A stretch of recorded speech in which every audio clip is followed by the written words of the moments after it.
Kita lanjut lagi. Pengetahuan, keterampilan berpikir secara kritis.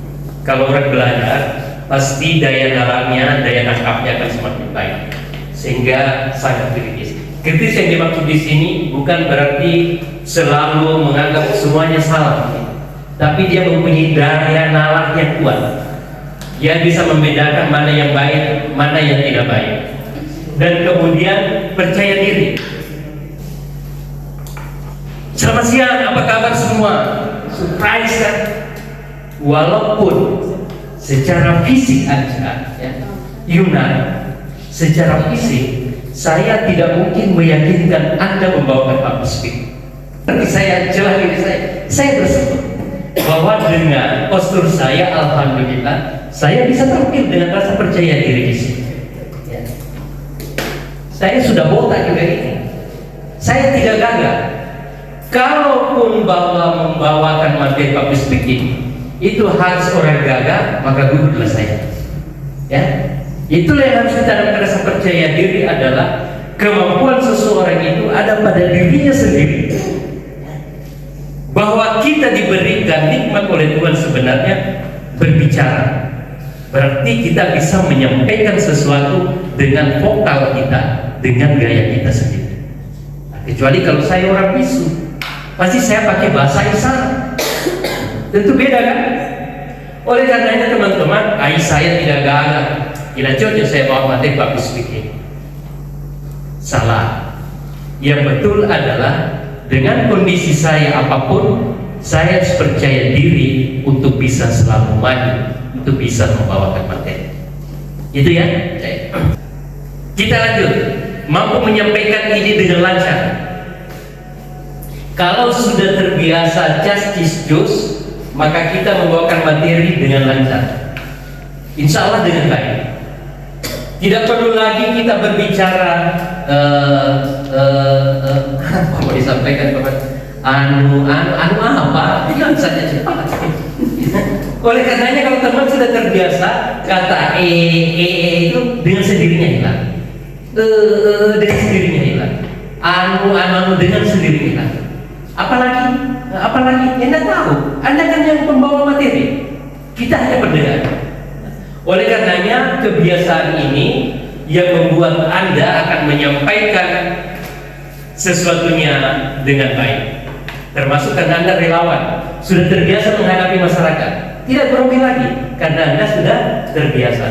Itu nanti simulasinya. Berikut, memudahkan bergaul. Ya betul bahwa dengan gaya saya seperti ini, alhamdulillah saya mudah bergaul, baik laki-laki maupun perempuan.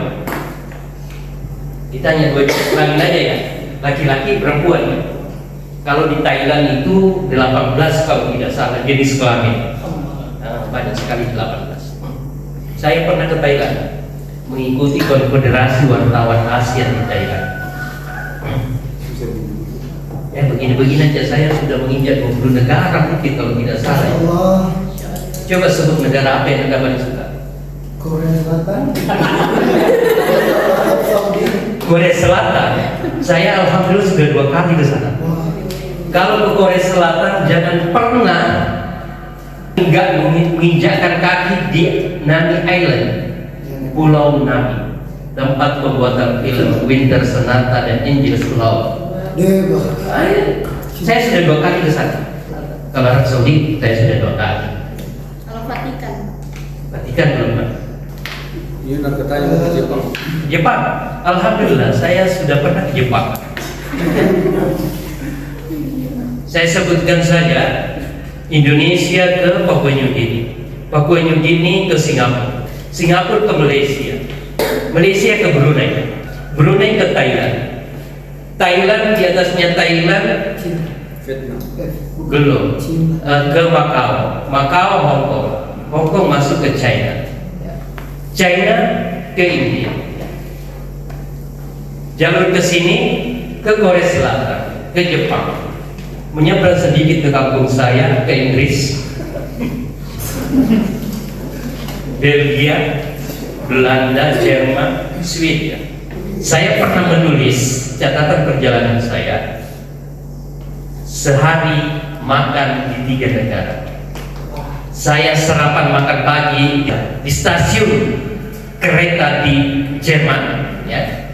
Kemudian saya menikmati makan siang sekaligus menikmati coklat terenak di dunia. Itu di Belgia. Katanya coklat terenak itu adanya di Belgia. Karena Belgia sangat terkenal sebagai penghasil coklat yang enak. Dan malamnya, sebenarnya masih sore kalau menurut di sana, saya makan malam di London, di Inggris. Karena waktu saya di sana jam 10 itu malam dan 10 malam itu masih siang. Jam 10 malam itu masih siang. Nanti jam 11 baru kayak maghrib begitu. Ini hanya untuk mendorong teman-teman supaya apapun profesinya Anda bisa jalan-jalan. Sayangnya saya ini di BNI belum pernah diajak jalan-jalan ke Swiss. Seharusnya kita ini yang orang relawan kemanusiaan, ya, yang mengabdikan diri lama di BNI, maka kita harus diajak jalan-jalan ke ya. Jadi kalau ditanya pernah ke Swiss, aduh Swiss pernah. Masih dalam mimpi. Ya. Nah, kalau di Amerika Serikat karena saya pernah kuliah sandwich program di Amerika, sehingga saya pernah ke air terjun Niagara Falls, ya, air terjun Niagara. Sebelah sini Amerika, sebelah di sini Kanada. Sehingga kalau kapalnya berputar, maka dengan sendirinya kita masuk di wilayah Kanada. Nah, teman-teman, saya doakan punya rezeki lah atau diajak untuk bisa jalan-jalan ke luar negeri. Terus membangun hubungan, menumbuhkan profesional dan menumbuhkan jiwa kepemimpinan. Bahwa orang yang mempunyai kemampuan retorika, kemampuan public speaking, jiwa kepemimpinannya akan tumbuh. Itu secara otomatis. Paling tidak kalau kepala keluarga di rumahnya sendiri, karena kemampuan berbicara dengan baik kepada anak-anaknya, jiwa kepemimpinannya itu semakin bertambah, semakin meningkat. Itulah salah satu manfaat kalau kita bisa menyampaikan idea, menyampaikan gagasan dengan baik kepada khalayak, kepada orang banyak. Ya. Cara meningkatkan keterampilan public speaking, mengikuti kursus kita lewat. Kecuali kalau Anda berniat untuk mengikuti kursus.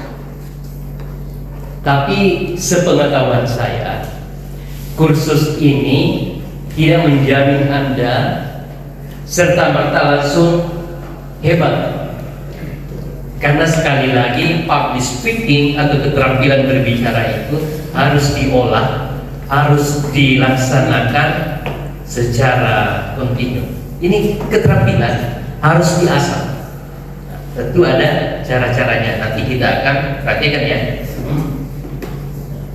Bergabung dengan grup debat. Di sini tidak ada grup debat. Anda bergaul aja dengan teman-teman Anda. Nanti kalau pulang di markas masing-masing, Anda gaulnya di markas saja. Saling sharing, saling mengisi, saling memberitahu tentang apa yang Anda dapatkan pada pelatihan ini. Kemudian mempersiapkan diri dengan matang. Mempersiapkan diri dengan matang ini pada 2 pemahaman. Pemahaman pertama ketika Anda akan persentase atau Anda akan bicara di depan umum, ya. Tapi yang akan kita bahas mempersiapkan diri adalah komitmen, sugesti kepada diri Anda bahwa Anda merasa penting untuk mempelajari apa itu public speaking. Jangan tiba-tiba langsung mempersiapkan. Belum. Persiapkan mental dulu. Bahwa ini sangat-sangat penting karena akan bermanfaat bagi diri saya. Berlatih secara teratur. Nah, ini keterampilan. Nah, coba Anda berdiri dulu semua. Berdiri. Yang pertama, Anda berlatih berbicara di depan cermin. Jadi misalnya Anda memainkan diri, batasnya di sini cermin, batasnya di sini cermin, ya. Batasnya di sini cermin. Ya. Yang pertama adalah Anda harus mempunyai rasa percaya diri ya, bahwa saya bisa. Makanya jangan main-main, kalau main-main pasti ketawa. Jadi kalau misalnya di sini ini cermin, seakan-akan bahwa Anda melihat diri Anda. Walaupun cermin itu juga menipu diri kita. Ya, kenapa menipu diri kita cermin? Karena tidak sesuai yang pada Betul. Karena cermin itu tidak sesuai dengan fisik seharusnya diri kita. Kalau kita di cermin Reza, ya, telinga kanan saya itu jadi telinga kiri di cermin. Anda belum menyadari ya? Anda tidak sadari ya? Karenanya, oleh karenanya bahwa kita tidak sempurna melihat diri kita dengan hanya melalui cermin. Bahwa cermin rupanya menipu diri kita juga. Atau Rin biasa merasakan? Tidak, sekarang sudah terbiasa ya. Jangan-jangan Anda masih yakin bahwa tai lalat Anda di atas bibir Anda itu di sebelah kiri, sebelah kanan ya. Ya, tapi di cermin sebelah kiri kan?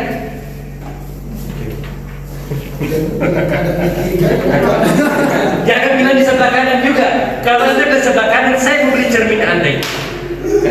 Kalau HP bisa Kalau kamera HP, yang penting mirrornya bisa di. Waktunya kita terbatas. Coba Anda meyakinkan diri Anda ini cermin ya. Ini cermin. Ini Anda tidak tembus ke sana. Ini tidak tembus ke sana. Ini ada cermin. Ada cermin. Bukan kaca ya, cermin. Sampai di sini batasnya. Cermin. Anda berbicara, memperkenalkan diri Anda sendiri dengan segala potensinya. Dimulai dari 3, 2, 1. Halo. Tidak apa-apa. Masing-masing. Kalau satu-satu, habis waktu. 3, 2, 1. Hai.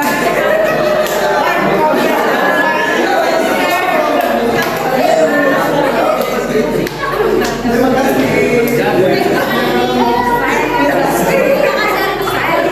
Ya, duduk.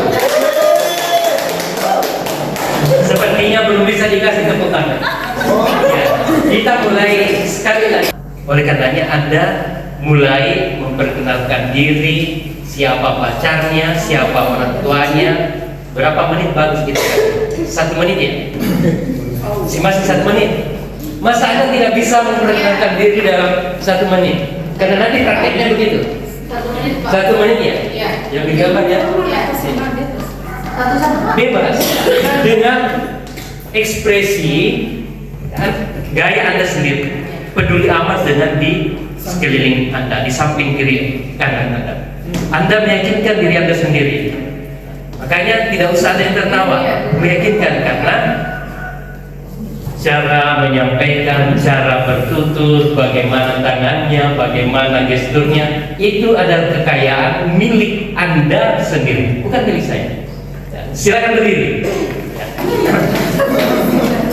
Yang pertama, kalau grogi, tarik nafas. Ya. Tangan digenggam begini, tapi jangan keras. Mengikuti denyut jantung kita. Dirilekskan begini, jangan juga begini. Itu duk semakin. Kalau begini, dibiasakan kita mengatur denyut nadi kita, jantung kita, dengan mengepalkan tangan begini sampai kita rileks ya.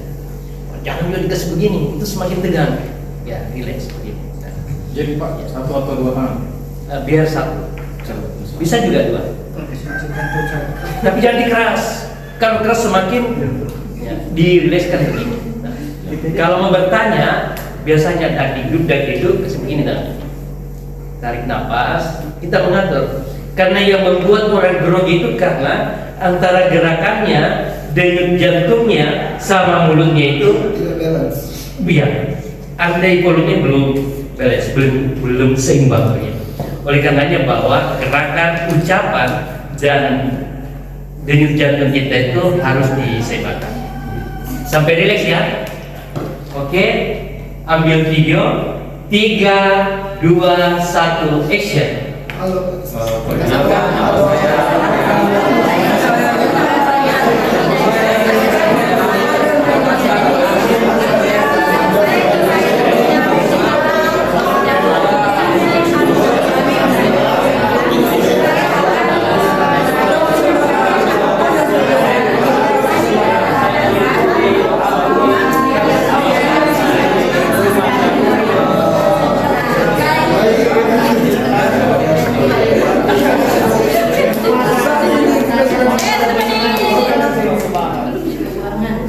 Oke, tepuk tangan kita.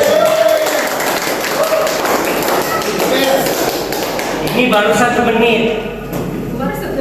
Nanti kita ini prakteknya 5 menit, 10 menit, bahkan pidato. Walaupun gayanya sekarang masih sama semua.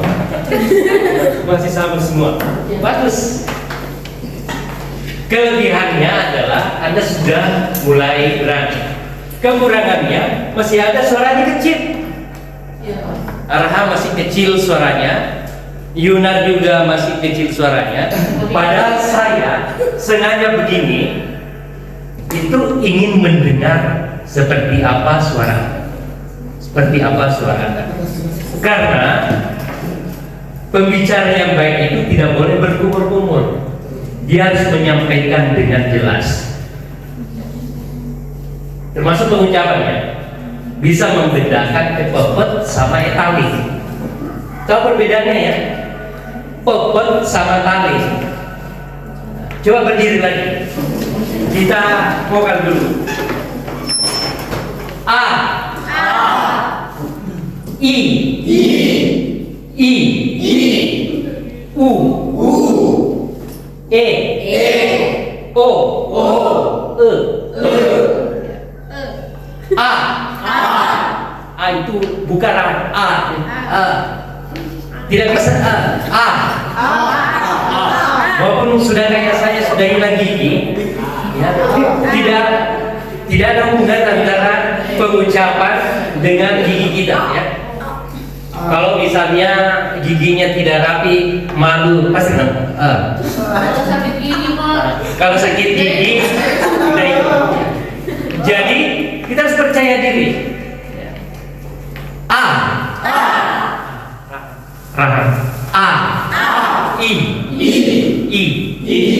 I beda I. Walaupun nanti kalau bicara tidak, kalau itu tidak begini ya, tapi itu latihan kita. I. U. E. O. Benar. E tali pepet.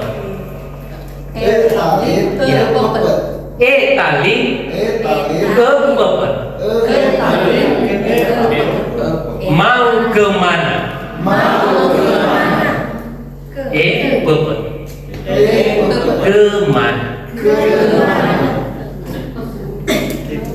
Sepeda. Pepet tali. Se itu pepet. P itu tali. Sepeda, bukan sepeda, ya. Sepeda. Ada pepet, ada tali. Mau kemana? Bukan mau kemana. Ya. Beda ya. Sekarang ini belajar untuk public speaking yang baik. Mau kemana? Saya mau ke pasar. Bukan saya mau ke pasar. Saya mau ke pasar. Tapi jangan juga tiba-tiba anak-anak PMI pergi membawakan bantuan, mendengar orang pepet dijadikan tadi, salah Pak. Begini pengucapannya, jangan. Ya, itu bukan konsumsi di situ. Ini untuk konsumsi kita di sini. Ya, oke. nanti teman-teman belajar sendiri ya. Jadi A I U E O E. Oke, tepuk tangan kita semua.